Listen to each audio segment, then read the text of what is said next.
Hi ಸ್ನೇಹಿತರೆ, welcome to our channel Mithun Raj ಅಡುಗೆ ಮನೆ. ಇವತ್ತಿನ ವಿಡಿಯೋದಲ್ಲಿ ಸ್ಪೆಷಲ್ ಆಗಿ ನಾನು ರವೆ ಪಾಯಸನ ಮಾಡಿ ತೋರಿಸ್ತಾ ಇದ್ದೀನಿ. ತುಂಬಾ ಈಸಿಯಾಗಿ ಮಾಡ್ಕೋಬಹುದು. ರವೆ, ಬೆಲ್ಲ ಮತ್ತೆ ಕಡಲೆಬೇಳೆ ಬಿಟ್ರೆ ಸಾಕು. ತುಂಬಾನೇ ಈಸಿಯಾಗಿ ಅಂಡ್ ಬೇಗನೆ ಮಾಡ್ಕೊಳ್ಳುವಂತ ರೆಸಿಪಿ ಅಂದ್ರೆ ಈ ಪಾಯಸ ಅಂತ ಹೇಳ್ಬೋದು. ದೇವಸ್ಥಾನಗಳಲ್ಲಿ ಪ್ರಸಾದ ರೂಪದಲ್ಲಿ ಕೊಡುವಂತ ಈ ಪಾಯಸನ ಎಷ್ಟು ರುಚಿಯಾಗಿ ಮಾಡ್ಕೋಬಹುದು ಅಂತಂದ್ರೆ, ಸಣ್ಣ ಪುಟ್ಟ ಫಂಕ್ಷನ್ಸ್ ಇದ್ರೆ ಅಥವಾ ಏನಾದ್ರೂ ವಿಶೇಷ ದಿನಗಳಿದ್ದಾಗ ಈ ತರ ಪಾಯಸ ಮಾಡ್ಕೊಟ್ರೆ ತುಂಬಾ ಚೆನ್ನಾಗಿರುತ್ತೆ. ಈ ಪಾಯಸನ ಬೆಲ್ಲದಿಂದ ಮಾಡಿರೋದ್ರಿಂದ ದೇವರ ನೈವೇದ್ಯಕ್ಕೂ ಕೂಡ ಸೆಟ್ ಆಗುತ್ತೆ. ಬೆಲ್ಲದಿಂದ ಮಾಡಿರುವಂತ ಯಾವುದೇ ಅಡಿಗೆ ಆಗಿರಬಹುದು, ದೇವರ ನೈವೇದ್ಯಕ್ಕೆ ಅರ್ಪಣೆ ಮಾಡಬಹುದು.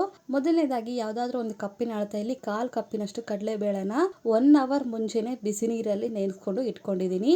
ಈ ರೀತಿ ಪ್ರೆಸ್ ಮಾಡಿದ್ರೆ ಕಟ್ ಆಗ್ಬೇಕು. ನೋಡಿ ಎಷ್ಟು ಚೆನ್ನಾಗಿ ನೆಂದಿದೆ ಅಲ್ವಾ. ನೆನೆಸಿರುವಂತ ಕಡಲೆಬೇಳೆಯಲ್ಲಿರುವ ನೀರನ್ನ ತೆಗೆದ್ಬಿಟ್ಟು ನಂತರ ಆಲ್ರೆಡಿ ಕುದಿತಾ ಇರುವ ನೀರಲ್ಲಿ ಹಾಕಿ ಕಡಲೆಬೇಳೆನ ಕುದಿಸ್ಕೋಬೇಕು. ಎಲ್ಲಿವರೆಗೂ ಕುದಿಸ್ಕೋಬೇಕು ಅಂದ್ರೆ 70ರಿಂದ 80% ಕಡಲೆಬೇಳೆ ಕುದ್ರೆ ಸಾಕು. ಆಮೇಲೆ ಮತ್ತೆ ಇನ್ನೊಂದು 20% ಕುದ್ರೆ ಚೆನ್ನಾಗಿರುತ್ತೆ.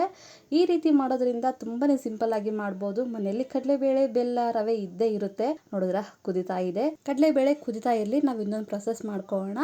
ಇನ್ನೊಂದು ಪಾತ್ರೆಯಲ್ಲಿ 2 ಟೇಬಲ್ ಸ್ಪೂನ್ ಅಷ್ಟು ತುಪ್ಪ ಹಾಕ್ತಿದ್ದೀನಿ. ತುಪ್ಪ ಇಷ್ಟೇ ಹಾಕೋಬೇಕು ಅಷ್ಟೇ ಹಾಕೋಬೇಕು ಅಂತಿರಲಿಲ್ಲ, ನಿಮ್ಗೆ ಇಷ್ಟ ಎಷ್ಟಾದರೂ ಹಾಕೊಳ್ಳಿ. ನೆಕ್ಸ್ಟ್ ಇಲ್ಲಿ ನಾನು ಡ್ರೈ ಫ್ರೂಟ್ಸ್ನ ತಗೊಂಡಿದ್ದೀನಿ. ಗೋಡಂಬಿ, ಬಾದಾಮಿ, ಕಪ್ಪು ದ್ರಾಕ್ಷಿ ಮತ್ತೆ ದ್ರಾಕ್ಷಿ ತಗೊಂಡಿದ್ದೀನಿ. ಇವನ್ನೇ ತಗೋಬೇಕು ಅಂತೇನಿಲ್ಲ, ನಿಮ್ಮ ಹತ್ರ ಯಾವುದು ಸದ್ಯಕ್ಕೆ ಹತ್ರ ಇದೆ, ಅವೈಲೇಬಲ್ ಇದೆ ಅದನ್ನ ತಗೊಳ್ಳಿ. ಎಲ್ಲವನ್ನು ಹಾಕಿದ್ಮೇಲೆ ಮೀಡಿಯಂ ಫ್ಲೇಮಲ್ಲಿ ಅಥವಾ ಲೋ ಫ್ಲೇಮಲ್ಲಿ ಇಟ್ಕೊಂಡು ಸ್ವಲ್ಪ ಬಣ್ಣ ಚೇಂಜ್ ಆಗೋವರೆಗೂ ಚೆನ್ನಾಗಿ ಹುರ್ಕೋಬೇಕು. ಡ್ರೈ ಫ್ರೂಟ್ಸ್ನ ಹುರ್ಕೊಂಡಿದ್ಮೇಲೆ ಒಂದು ಬೌಲಲ್ಲಿ ಎತ್ತಿಟ್ಕೊತಾ ಇದ್ದೀನಿ. ಅಂಡ್ ನಿಮ್ಮೆಲ್ಲರ ಹತ್ರ ಒಂದು ರಿಕ್ವೆಸ್ಟ್, ನನ್ನ ಚಾನಲ್ನ ಮೊದಲನೇ ಬಾರಿ ನೋಡ್ತಾ ಇದ್ರೆ ಪ್ಲೀಸ್ ಎಲ್ಲರೂ ದಯವಿಟ್ಟು ಸಬ್ಸ್ಕ್ರೈಬ್ ಮಾಡ್ಕೊಳ್ಳೋದನ್ನ ಮಾತ್ರ ಮರಿಬೇಡಿ. ಫ್ರೈ ಮಾಡಿರುವಂಥ ಡ್ರೈ ಫ್ರೂಟ್ಸ್ನ ಎಲ್ಲ ಒಂದು ಕಪ್ಪಲ್ಲಿ ತೆಗೆದ್ಬಿಟ್ಟು ನಂತರ ಅದೇ ಪಾನಲ್ಲಿ 1 ಕಪ್ಪಿನ ಅಳತೆಯಲ್ಲಿ ನಾನು ರವೆನ ತಗೊಂಡಿದ್ದೀನಿ. ಉಪ್ಪಿಟ್ಟು ರವೆನ ತಗೊಂಡಿದ್ದೀನಿ. ನಿಮ್ಮ ಹತ್ರ ಉಪ್ಪಿಟ್ಟು ರವೆ ಇಲ್ಲ ಅಂದ್ರೆ ದೊಡ್ಡ ರವೆ ಆದ್ರೂ ತಗೋಬಹುದು. ಸಣ್ಣ ರವೆ ಅಲ್ಲ, ಕಂಪಲ್ಸರಿಯಾಗಿ ಈ ಒಂದು ರೆಸಿಪಿಗೆ ದೊಡ್ಡ ರವೆನ ತಗೋಬೇಕು. ಉಪ್ಪಿಟ್ಟು ರವೆ ಇದ್ರೆ ಅದನ್ನ ತಗೊಳ್ಳಿ, ಇಲ್ಲ ದೊಡ್ಡ ರವೆ ಇದ್ರೆ ಅದನ್ನಾದ್ರೂ ತಗೊಳ್ಳಿ. ಗ್ಯಾಸನ್ನ ಲೋ ಫ್ಲೇಮಲ್ಲೇ ಇಟ್ಕೊಂಡು ಇದನ್ನ ಚೆನ್ನಾಗಿ ಹುರ್ಕೋಬೇಕು. ಒಂದು 5ರಿಂದ 6 ನಿಮಿಷ ಇದನ್ನ ಲೋ ಫ್ಲೇಮಲ್ಲಿ ಹುರ್ಕೊಂಡ್ರೆ ರವೆ ರೆಡಿನೇ ಆಗೋಗುತ್ತೆ. ಗ್ಯಾಸ್ನ ಆಫ್ ಮಾಡಿಕೊಂಡು ಸೈಡಲ್ಲಿ ಒಂದು ಪಾತ್ರೆಯಲ್ಲಿ ಎತ್ತಿಟ್ಕೊಂತೀನಿ. ರವೆನ ಹುರ್ಕೊಳ್ಳೋಷ್ಟ್ರೊಳಗಡೆ ಈ ಕಡೆ ಕಡಲೆಬೇಳೆ ಕೂಡ ಚೆನ್ನಾಗಿ ಕುದ್ದಿದೆ ನೋಡಿ. ಜಾಸ್ತಿ ಮೆತ್ತಗಾಗ್ಬೇಕು ಅನ್ನೋದೇನಿಲ್ಲ, 70ರಿಂದ 80% ಕುದ್ರೆ ಸಾಕು. ಅದನ್ನ ಕೂಡ ಒಂದು ಬೌಲಲ್ಲಿ ಎತ್ತಿಟ್ಕೊಂತೀನಿ ಗ್ಯಾಸ್ನ ಆಫ್ ಮಾಡಿಕೊಂಡು. ನಂತರ ಅದೇ ಕಡಾಯಲ್ಲಿ ಯಾವ ಕಪ್ಪಲ್ಲಿ ರವೆ ತಗೊಂಡಿರ್ತೀವಿ, ಕಡಲೆಬೇಳೆ ತಗೊಂಡಿರ್ತೀವಿ, ಅದೇ ಕಪ್ಪಿನ ಅಳತೆಯಲ್ಲಿ 1.5 ಕಪ್ಪಷ್ಟು ಬೆಲ್ಲನ ಹಾಕ್ಕೊಂತಾ ಇದ್ದೀನಿ. ಬೆಲ್ಲನ ಹಾಕೊಂಡ್ಮೇಲೆ ಅದೇ ಕಪ್ಪಿನ ಅಳತೆಯಲ್ಲಿ 3 ಕಪ್ಪಿನಷ್ಟು ನೀರು ಹಾಕ್ಕೊಂಡು ಗ್ಯಾಸನ್ನ ಮೀಡಿಯಂ ಫ್ಲೇಮಲ್ಲಿ ಇಟ್ಕೊಂಡು ಚೆನ್ನಾಗಿ ಕುದಿಸ್ಕೋಬೇಕು. ಪಾಕ ಬರೋವರೆಗೂ ಮಾಡ್ಕೋಬೇಕು ಅನ್ನೋದೇನಿಲ್ಲ, ಜಸ್ಟ್ ಬೆಲ್ಲ ಕರಗಿದ್ರೆ ಸಾಕು. ಮತ್ತೆ ಹೇಳ್ತಿದ್ದೀನಿ.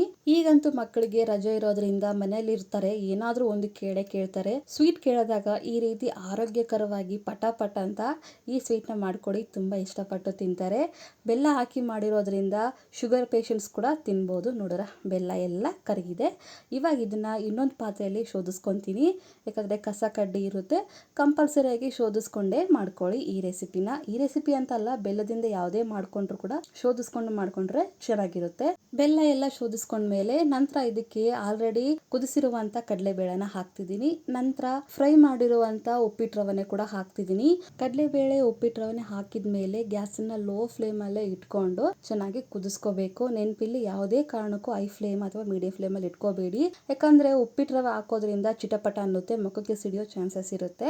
ನೋಡಿದ್ರೆ ಕುದಿತಾ ಇದೆ. ಲೋ ಫ್ಲೇಮ್ ಅಲ್ಲೇ ಇಟ್ಕೊಂಡೆ ಕುದಿಸ್ಕೋಬೇಕು. ತಿರುಗಿಸ್ತಾ ಈ ತರ ಗಟ್ಟಿ ಆಗ್ತಾ ಹೋಗುತ್ತೆ. ನೋಡಿ ಎಷ್ಟು ಸಿಂಪಲ್ ರೆಸಿಪಿ ಅಂತ ಹೇಳ್ಬೋದಲ್ವಾ. ಕೆಲವೊಬ್ಬರಿಗೆ ಗೊತ್ತಿರುತ್ತೆ, ಯಾರಿಗೆಲ್ಲ ಗೊತ್ತಿರಲ್ಲ ನೋಡಿ ಅಂತವ್ರಿಗೆ ಈ ರೆಸಿಪಿ ಅಂತ ಹೇಳ್ಬೋದು. ನಂತರ ಇದಕ್ಕೆ 1/2 ಸ್ಪೂನ್ ಅಷ್ಟು ನಾನು ಏಲಕ್ಕಿ ಪುಡಿ ಹಾಕ್ತಿದ್ದೀನಿ. ನಂತರ ಇದಕ್ಕೆ ಪಚ್ಚ ಕರ್ಪೂರ ಹಾಕ್ತಾ ಇದ್ದೀನಿ. ನಂತರ ಒಣ ಕೊಬ್ಬರಿನ ಹಾಕ್ತಾ ಇದ್ದೀನಿ 2 ಸ್ಪೂನ್ ಅಷ್ಟು.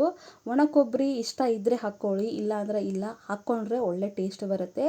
ಆಲ್ರೆಡಿ ಫ್ರೈ ಮಾಡಿರುವಂತ ಡ್ರೈ ಫ್ರೂಟ್ಸ್ನ ಕೂಡ ಹಾಕ್ತಾ ಇದ್ದೀನಿ. ಎಲ್ಲವೂ ಹಾಕಿದ್ಮೇಲೆ ಒಂದ್ಸರಿ ನೀಟಾಗಿ ಕಲಿಸ್ಕೊಂತೀನಿ. ನೆನಪಿಲ್ಲಿ ಯಾವುದೇ ಕಾರಣಕ್ಕೂ ಗ್ಯಾಸನ್ನ ಹೈ ಫ್ಲೇಮಲ್ಲಿ ಇಟ್ಕೋಬೇಡಿ, ಲೋ ಫ್ಲೇಮಲ್ಲೇ ಇರಲಿ. ಕರ್ಪೂರ ಹಾಕಿರೋದ್ರಿಂದ ಹೊರಗಡೆ ನಾವು ದೇವಸ್ಥಾನಗಳಲ್ಲಿ ಹೋದಾಗ ಯಾವ ತರ ಟೇಸ್ಟ್ ಬರುತ್ತೆ ನೋಡಿ, ಅದೇ ಟೇಸ್ಟೇ ಇರುತ್ತೆ.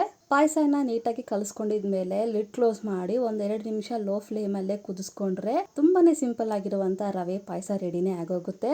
ನೋಡಿದ್ರೆ ಕನ್ಸಿಸ್ಟೆನ್ಸಿ ಇದೇ ರೀತಿ ಇದೆ. ಈ ಟೈಮಲ್ಲಿ ಇದ್ದಾಗ ಗ್ಯಾಸ್ನ ಆಫ್ ಮಾಡ್ಕೊಂಡ್ಬಿಡಿ. ಸ್ವಲ್ಪ ಆರಿದ್ಮೇಲೆ ಇನ್ನು ಸ್ವಲ್ಪ ಗಟ್ಟಿ ಆಗುತ್ತೆ. ಒಂದು ವೇಳೆ ಪಾಯಸ ತುಂಬಾ ಗಟ್ಟಿ ಆದ್ರೆ ಹಾಲನ್ನ ಹಾಕಿ ಕಲಿಸ್ಕೊಳ್ಳಿ. ಬಿಸಿ ಮಾಡಿ ತಣ್ಣಗಾಗಿರುವಂತ ಹಾಲನ್ನ ಹಾಕೊಂಡು ಮಾತ್ರ ಇದನ್ನ ಮಿಕ್ಸ್ ಮಾಡ್ಕೋಬೇಕು. ತೀರಾ ಗಟ್ಟಿಯಾಗೂ ಮಾಡ್ಕೋಬೇಡಿ, ತೀರಾ ನೀರಾಗೂ ಮಾಡ್ಕೋಬೇಡಿ. ಪಾಯಸನ ಇದೇ ತರನೇ ಇರಬೇಕು. ಪ್ರಸಾದ ಅಂದ್ರೆ ಹಿಂಗೆ ಇರಬೇಕು. ಒಂದ್ಸರಿ ಈ ರೆಸಿಪಿನ ಮಾಡಿ, ಖಂಡಿತ ನಿಮ್ಮೆಲ್ಲರಿಗೂ ಇಷ್ಟ ಆಗುತ್ತೆ. ಈ ವಿಡಿಯೋ ಇಷ್ಟ ಆದ್ರೆ ನನ್ನ ಚಾನಲ್ನ ಲೈಕ್, ಶೇರ್, ಕಮೆಂಟ್ ಮಾಡೋದನ್ನ ಮಾತ್ರ ಮರಿಬೇಡಿ. ಓಕೆನಾ? ಮುಂದಿನ ವಿಡಿಯೋದಲ್ಲಿ ಮತ್ತೆ ಸಿಗ್ತೀನಿ. ಅಲ್ಲಿವರೆಗೂ ಟೇಕ್ ಕೇರ್. ಬಾಯ್.